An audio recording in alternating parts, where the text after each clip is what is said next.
ଆପଣଙ୍କ ପରିଚୟ? ମୁଁ ଜଣେ ରାଜ୍ୟ ସରକାରଙ୍କ ସ୍ୱୀକୃତିପ୍ରାପ୍ତ ସାମ୍ବାଦିକ। ଅଶୋକାଷ୍ଟମୀ ଦିନ ମୁକ୍ତ କଲମ ସାପ୍ତାହିକ ସମ୍ବାଦପତ୍ରର ଏକ ୟୁଟ୍ୟୁବ୍ ଚ୍ୟାନେଲ୍ ଲୋକାର୍ପଣ କରାଯାଇଛି। ଏହି ପରିପ୍ରେକ୍ଷୀରେ ଆପଣ ଜଣେ ଅଭିଜ୍ଞ ସମ୍ପନ୍ନ ସମ୍ପାଦକ ଭାବରେ ଦୁଇପଦ ବାର୍ତ୍ତା ପ୍ରଦାନ କରନ୍ତୁ।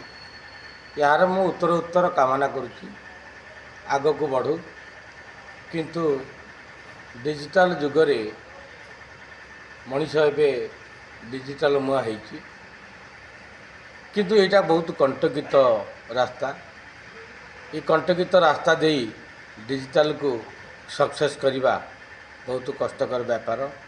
ସମ୍ବାଦପତ୍ର ପ୍ରକାଶ କରିବା ଗୋଟେ ନିଆରା ଏବଂ ଡିଜିଟାଲ ଚଲେଇବା ଏକ ନିଆରା। ଯେହେତୁ ସମସ୍ତେ ଡିଜିଟାଲ କଲେଣି, ତେଣୁ ଆପଣ ସେଥିରେ କରିବାରେ ଆମର ଦ୍ୱିଧା ନାହିଁ। ତେଣୁ ଆପଣ ଯେଉଁ କରିଛନ୍ତି, ଆମେ ଏହାର ଉତ୍ତର କାମନା କରୁଛୁ। ଧନ୍ୟବାଦ।